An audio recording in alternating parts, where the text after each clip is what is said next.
Hi, Gravity. Wow, I thought it'd be easier getting up here, but my heart's still racing. So, I was up here earlier in the year, and I was sharing with you guys a lot about how I was saved and what Christ has done up until that point in my life. And it was really awesome to get to share that with you guys because I truly believe in the power of Christ and the relationship that I have with Him. And I like to bless people with that, and encourage people that He can transform your entire life and your heart and your behaviors and the way you think about yourself and others, and He's truly given me an opportunity to share with you guys some awesome stuff that's going on. As some of you know, I'm a softball player, and I was playing for Delta for the last 2 years, and recently I just came to the end of my season. And at a JC, you can't play any more than 2 years. So it was either time to move on or not, And at the time, I didn't really expect or I didn't have belief that I was going to go on at first. I just wanted to enjoy softball again. And I knew that I had the strength in Christ to do that. And so as my journey continued to go, He opened doors for me that they were dreams, They were just dreams and faint hopes, and they became my reality. And I finished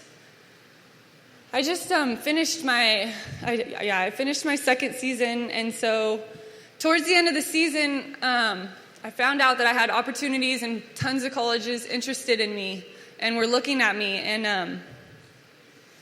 I got to take that opportunity to see if I would be led to a place that Christ needed me to be, if that was the road I was supposed to take.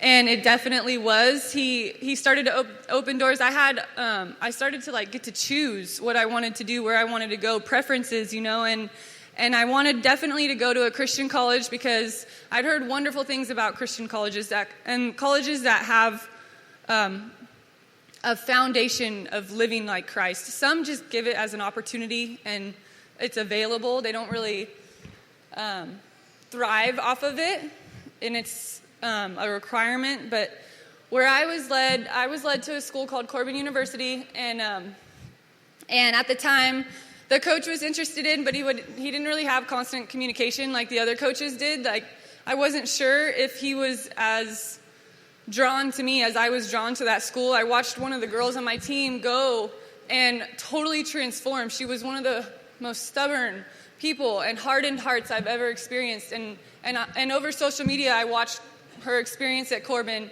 and with the coaches and with the teachers who are all Christians transform her, and her heart softened, and she became full of love and kindness and happiness. And I knew that God was there, just by seeing her. And so to me, I'm drawn to the presence of Christ. I need that, I thrive off that personally.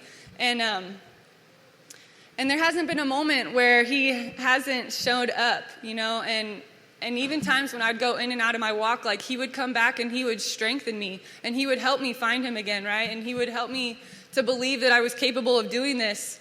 And I had to surrender completely, any thoughts that I had, I just had to stay out of the way. And luckily, towards the end of my season, I did so well, I threw a no-hitter in the playoffs at the college level, and that's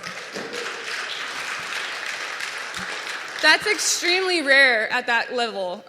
It's really hard to do, and so when that game, I just totally, completely, every pitch, I was I'm powerless. You have the power, guide me, do what I have to do. And I didn't even know until the end of the game that it was a no-hitter. I had no idea. My teammates and my family told me, and I was wow, that's cool, So that actually, it got the Corbin school interested in me, and they took a liking to me because other recruiting coaches that are in his conference were trying to recruit me at the same time.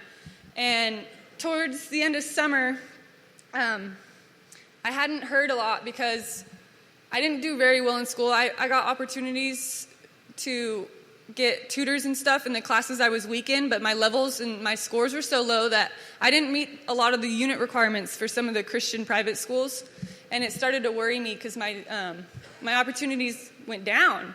And I was whoa, because I thought I had I had tons of leeway, and come to find out, like, it was a narrow path, and I had to walk that narrow path. And it got frightening for me because I didn't know if he just wanted to show me that I had the opportunity and maybe was going to lead me another way, or if it was going to be fulfilled, And at the last minute, towards the end of summer, for recruiting, Corbin College contacts me, and I was like, okay. Yeah, I completely committed because I had been drawn and praying to that school every day and praying that God would allow me to go there because I really knew that something was there that I needed to be a part of. And so I go on this official visit, and I'm completely judgmental of myself. I fall in love with the school and the tour, and then come try out, I'm like judging every pitch. And of course, coaches know that it's not easy to try out in front of a coach when it's not a team thing. It's like just me, it was me.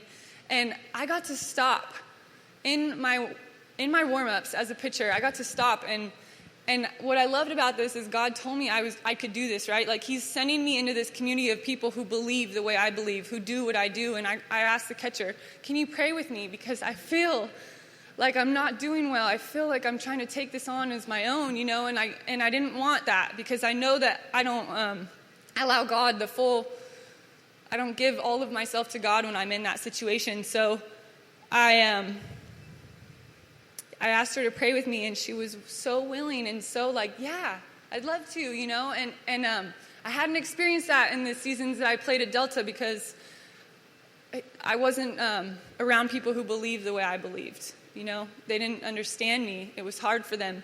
They were drawn to the way that, how well I did, right? Like, I went from the bottom to the top in 1 year, and that's really unlikely at that level, too. They didn't even believe they were capable of doing that.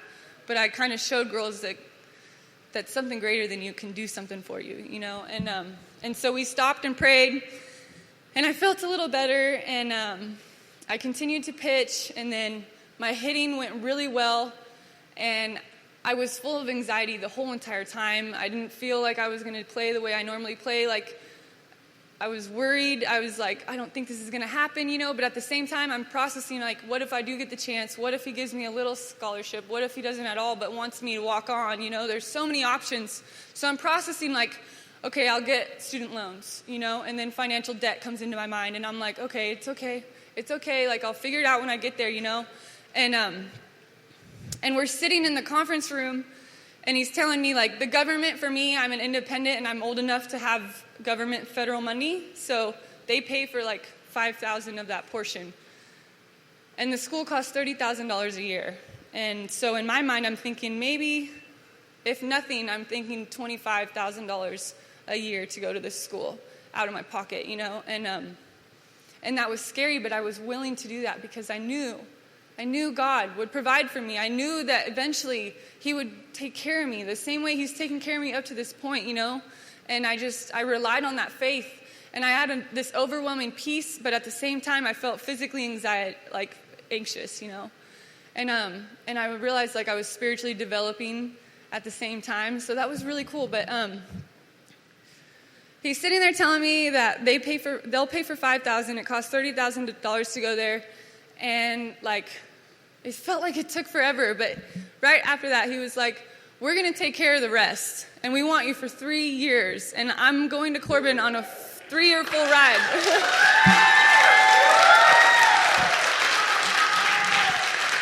Right? So immediately, like, nothing, like, the loans, I was in shock, but I knew right then, right? You know what God told me? He said, I'm here. I need you here. I have purpose for you here. You're going to make it here, and I'm going to be with you, and I've already been here. I've been here from the get-go, and I don't want you to worry anymore. And I totally believe that today. I do. I'm full of excitement. I'm full of joy. I know that God will provide for me. I know he'll strengthen me. I know he'll help me. He guards me constantly. He cleans out my heart when I'm stubborn. When I don't have his spirit in me, he puts it back in me, and I rely on scripture to remind me of that. And I'm leaving for Oregon, in a couple weeks, and everything's happening so fast. But I just want to give a huge, huge thank you to Gravity Church, because if it wasn't without you guys, if it wasn't for Gravity Groups, nights that I'd just go and cry because I didn't feel like I was playing to my potential, I felt like I could do better, I wasn't doing good enough for Christ, whatever it was, you guys prayed for me. You guys helped me. You guys taught me, and I really, really, really want to thank you guys, and I want to wish you guys well, and I'm going to miss you so much. I'm going to miss everybody, and I just want to thank you guys for believing the way that I believe and continuing to do this and walk this journey. So thank you.